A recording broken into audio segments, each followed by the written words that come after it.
हर्षित landmark, सपनों का घर जैसा आप चाहते हैं हम बनाते हैं। 1, 2 एवं 3 BHK ready position flats. Call 9827321321। हम हैं सिंघानिया बिल्डकॉन। रूस के राष्ट्रपति व्लादिमीर पुतिन के एक करीबी कोरोना संक्रमित पाए गए हैं। इसके बाद पुतिन ने एहतियातन खुद को सेल्फ आइसोलेट कर लिया है। क्रेमलिन ने मंगलवार को कहा कि पुतिन इसलिए क्षेत्रीय सुरक्षा बैठकों के लिए इस हफ्ते तजाकिस्तान की यात्रा नहीं करेंगे। महारानी एलिजाबेथ के दूसरे बेटे प्रिंस एंड्रयू पर अमेरिका में यौन उत्पीड़न का केस लगा है। न्यूयॉर्क की कोर्ट में एक महिला ने केस लगाते हुए कहा कि जब वो नाबालिग थी तब प्रिंस एंड्रयू ने उसका यौन उत्पीड़न किया था।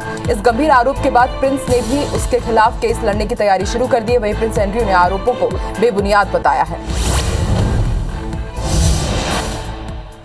दक्षिण कोरिया के प्रतिस्पर्धा आयोग ने मोबाइल ऑपरेटिंग सिस्टम में अपने दबदबे का दुरुपयोग करने को लेकर गूगल पर 1305 करोड़ रुपए का जुर्माना लगाया है। देश में ये अब तक का सबसे बड़ा एंटी ट्रस्ट दंड माना जा रहा है। जुर्माने का ऐलान ऐसे समय हुआ है जब दक्षिण कोरिया संशोधित दूरसंचार कानून लागू कर रहा है। टेक्सास के खाड़ी तट पर निकोलस तूफान ने दस्तक दे दी है, जिसके चलते देश में आंधी तूफान और बारिश का कहर जारी है। इस तूफान के चलते मेक्सिको के आसपास के तटीय इलाकों में भारी बारिश शुरू हो गई और भीषण बाढ़ का अनुमान जताया जा रहा है। देश के कई शहरों में पानी भरा हुआ है। राहत और बचाव कार्य जारी है। राजधानी दिल्ली में भी बारिश का सिलसिला लगातार जारी है। मौसम विभाग ने आने वाले 48 घंटों तक तेज हवाओं के साथ भारी बारिश होने की संभावना जताई है। मौसम विभाग की ओर से इसके लिए ऑरेंज अलर्ट जारी किया गया है। बॉलीवुड एक्ट्रेस निकिता रावल को नई दिल्ली के शास्त्री नगर में बंदूक की नोक पर बंधक बनाकर लूटने का मामला सामने आया है। एक शूटिंग के लिए राजधानी पहुंची निकिता से 7 लाख रुपए लूट लिए गए हैं। घटना के वक्त वो घर पर अकेली थी। निकिता के मुताबिक वो उन लुटेरों का चेहरा नहीं देख सकी क्योंकि वो सब मास्क पहने हुए थे। रूस के राष्ट्रपति के करीबी कोरोना संक्रमित पाए गए हैं। इसके बाद पुतिन ने एहतियातन खुद को सेल्फ आइसोलेट कर लिया है। क्रेमलिन ने मंगलवार को कहा कि पुतिन इसलिए क्षेत्रीय सुरक्षा बैठकों के लिए इस हफ्ते तजाकिस्तान की यात्रा नहीं कर पाएंगे।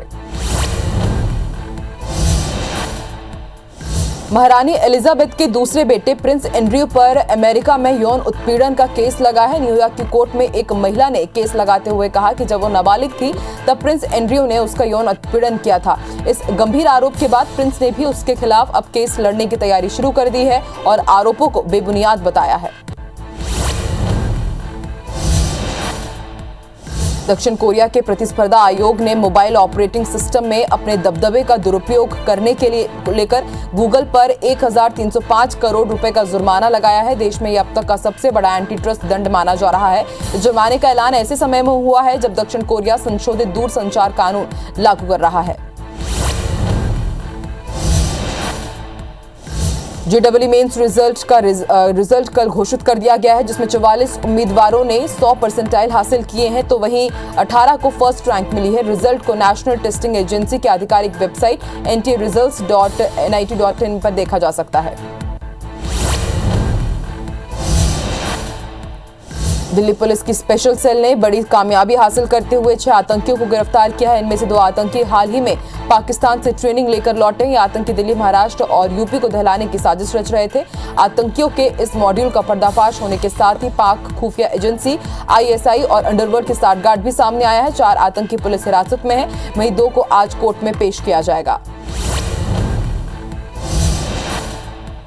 छत्तीसगढ़ के सीमावर्ती राज्य ओडिशा में सर्चिंग के दौरान जवानों ने 20 लाख के नामी हार्डकोर नक्सली को पकड़ा है। गिरफ्तार नक्सली दुबाशु शंकर उर्फ Mahendra Andhra Orissa border special zone का सदस्य बताया जा रहा है। नक्सली के पास एक इंसास राइफल और कई गोलियां भी बरामद की गई हैं।